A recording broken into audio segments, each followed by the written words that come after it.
hello everyone, welcome back to my channel. Today I will discuss on this video BEC C131 Principle of Microeconomics.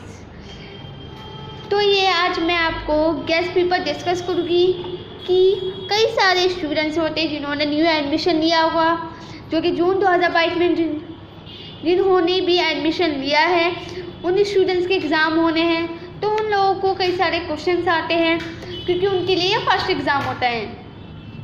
तो आप लोगों को कई सारी दिक्कत आ जाती है कि आपको आंसर क्या लिखना है और बस पता चल जाए कि आंसर कैसे आएगा, मतलब क्वेश्चन कैसे आएगा तो आपको इस वीडियो में पता चल जाएगा कि मतलब क्वेश्चन कैसे आएगा। ये बहुत इंपॉर्टेंट क्वेश्चन है जो कि एग्ज़ाम के लिए बेस्ट है, यानी कि बस आप यही पढ़ो और एग्ज़ाम में पास हो सकते हैं, अच्छे मार्क्स ला सकते हैं। एंड इसके अलावा आप यहाँ से मतलब मैंने आपको इस वीडियो में फ्री में, जो कि आपको कोई चार्जेस पे नहीं करना, तो आपको फ्री में मैं मुस्कान आपको ये वीडियो लेकर आई हूँ। तो आइए जानते हैं BEC C131 का असाइनमेंट्स। सो स्टूडेंट्स, ये आ चुका है हमारा PDF। इसमें देख सकते हैं आप BEC C131 का जो गेस्ट पेपर है यहाँ से शुरू होता है। तो सबसे पहले हमारा आ चुका है question number 1, what is an economy. बहुत छोटा सा क्वेश्चन है बट आपको उसमें बहुत आंसर काफ़ी लॉन्ग होना चाहिए। आपका क्वेश्चन छोटा है पर आंसर आपको लॉन्ग करना है, ठीक है। तो मेनली बात आती है स्टूडेंट्स के लिए, जब आपको क्वेश्चन पेपर मिलता है तो आपको पहले तो कि जब आप एग्ज़ाम देने जाते हैं अक्सर स्टूडेंट्स के साथ अक्सर स्टूडेंट्स के साथ होता है कि मतलब वो नर्वस हो जाते हैं या फिर हेजिटेशन शुरू हो जाती है क्योंकि आप एग्ज़ाम देने जाते हैं। तो एग्ज़ाम जब देने जा रहे हो, कहते हैं ना कि जब अच्छा काम करने जाते हैं या फिर कुछ ऐसा ज़रूरी अपना खुद के लिए काम करने जाते हैं तो आपको रिलैक्स फील होना पड़ेगा, क्योंकि आप रिलैक्स ही नहीं होगे तो फिर वो काम गलत हो जाएगा। तो कई सारे स्टूडेंट्स होते हैं एग्ज़ाम के टाइम पे बहुत ज़्यादा नर्वस हो जाते हैं, बस लिखते जाते हैं आंसर, और जैसे मतलब जब तक पेन रुका अब नहीं होगा मुझसे आंसर या फिर क्वेश्चन अब नहीं करना, बस निकल लिए। तो ऐसा नहीं, तो आप बस क्या करना है आपको, तो मैं कुछ ऐसे ट्रिक्स बताऊँगी आपको। जब आप एग्ज़ाम देते हैं तो क्वेश्चन को समझिए, ठीक है। जब आप क्वेश्चन लिखना चाहते हैं, मतलब क्वेश्चन डायरेक्ट शुरू कर रहे हैं, तो पहले क्वेश्चन को समझिए।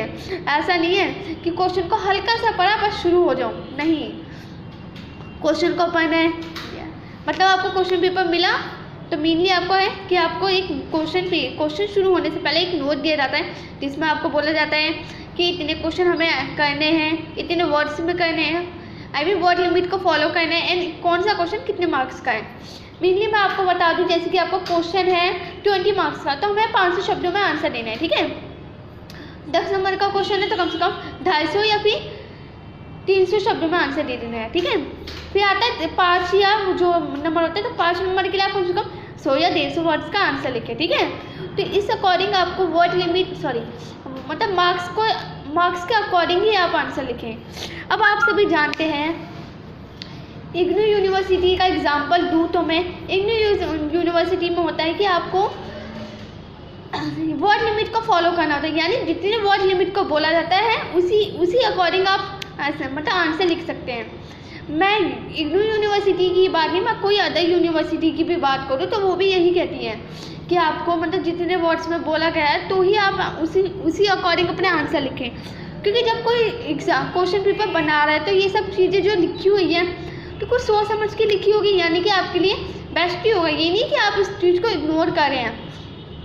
कई सारे स्टूडेंट होते हैं इग्नोर कर देते हैं, सोचते हैं कि इन सब चीज़ों पे नोटिस नहीं करना हमको, पर देख लिया कि कौन सा नंबर कितना मार्क्स है, अपने अंदाजे से अपने वर्ड लिमिट को फॉलो कर लेंगे, नहीं। तो आपको क्या करना है, वर्ड लिमिट को ज़रूर फॉलो करना है। यानी आपके साथ हो जाता है ऐसा कि मतलब कि आप मतलब आंसर लिख रहे हैं, आंसर लिख लिया आपने, तो अब आपको समझ ही नहीं आ रहा है कि मतलब और आंसर में क्या लिखें। तो आप क्या कर सकते हैं, आप चाहते हैं कि पेजेस को भरना, तो आपको एक ही सॉल्यूशन है, वो है आप पॉइंट वाइज आंसर लिखें, यानी कि पॉइंट पर आंसर लिखें, आप जल्दी से आपके पेजेस कवर हो जाएंगे, ठीक है।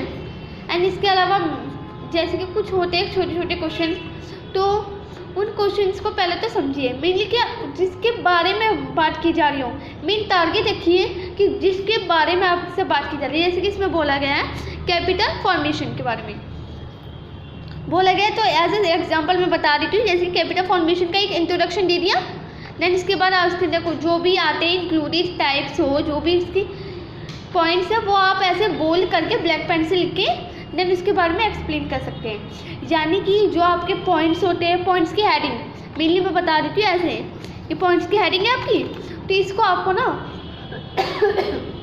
ब्लैक पेन से लिखना है। देन जब इसको आप एक्सप्लेन करेंगे यानी कि इसको, तो आपको इसको एक्सप्लेन करने के लिए आपको ब्लू पेन का यूज़ करना है, ठीक है। एंड ऐसे ही आप पॉइंट टू वाइज लिखें, क्योंकि फिर सामने वाला जो टीचर होता है तो उनको लगता है कि हाँ अच्छा आंसर लिखा है। अब ऐसा नहीं आप पैराग्राफ बना लिया, हल्का सा लिख दिया, बस दैट इज़ फिनिश, नॉट। बस आपको अच्छे से मतलब आंसर लिखना है, क्योंकि हमारा आंसर अट्रैक्टिव होना चाहिए, तभी हमें अच्छे मार्क्स आ सकते हैं। क्योंकि आप सभी जानते हैं ऐसा नहीं है कि मतलब आप फेल हो जाएंगे, फेल तो कोई नहीं होता है, और कॉलेज में तो जल्दी से फेल नहीं होता है, कोई भी नहीं होता। तो आप चाहते हैं ना, तो जो मैंने आपको टेक्स्ट बताया उसके अकॉर्डिंग ही अपने आंसर के अच्छे मार्क्स आ सकते हैं। पास तो सभी इंसान हो जाते हैं, कंपटीशन चलता है तो वो होता है मार्क्स का, आपके फ्रेंड्स में चलता है, आपके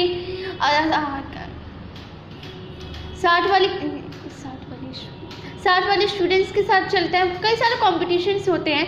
आप चलाते हैं कि मतलब मार्क्स मैं अच्छा लाऊंगा या ऐसा कुछ होता है, तो मतलब बहुत सारे कंपटीशन होते हैं। तो मार्क्स का अच्छे लाने के लिए तो आपको इन सब चीज़ों को जरूर फॉलो कीजिए। एंड आई जस्ट वो आपको अच्छे से समझ आ रहा होगा। एंड नेक्स्ट क्वेश्चन है हमारा क्वेश्चन नंबर 5। इसमें बोला गया हमें टेक्निक ऑफ प्रोडक्शन, तो हमें टेक्निक ऑफ प्रोडक्शन के बारे में लिखना है, जो भी इसके अंदर इंक्लूड होता है वो सब लिखना है। यानी कि इसकी प्रोग्रामिंग लिख दी हमने, natural of product of manufacture लिख दिया, सब कुछ मैंने अच्छे से एक्सप्लेन कर दिया। तो ऐसे ही आपको क्वेश्चन को अच्छे से समझना है, और समझते ही आपको आंसर लिखना है, क्योंकि आप चाहते हैं तो इन सब चीज़ों को आपको ध्यान में रखना होगा, वरना मार्क्स कम आ जाएंगे आपके।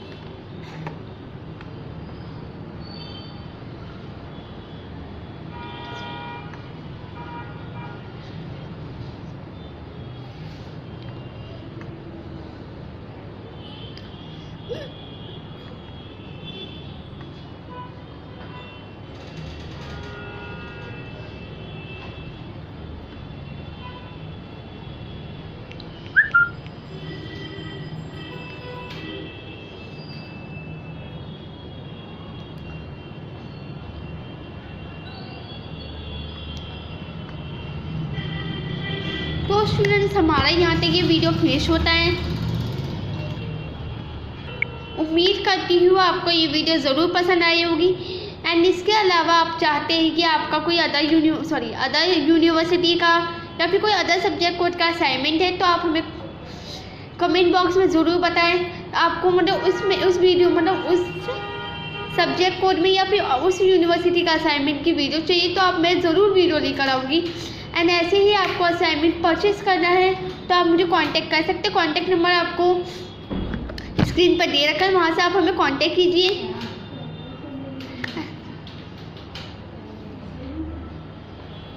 एंड इसके अलावा आप चाहते हैं कि आप मतलब जैसे कि आपके बिजी शेड्यूल की वजह से असाइनमेंट्स नहीं बना पा रहे, आप चाहते हैं कि असाइनमेंट्स बनवाना, तो आप हमें कांटेक्ट कर सकते हैं। आपको सिंगल हैंड राइटिंग पर बेस्ट मटेरियल प्रोवाइड करके दिया जाएगा।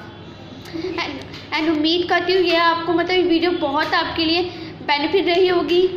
एंड मैं मुस्कान आपसे ऐसे ही वीडियो लाती रहूँगी। जब तक के लिए कीप लर्निंग।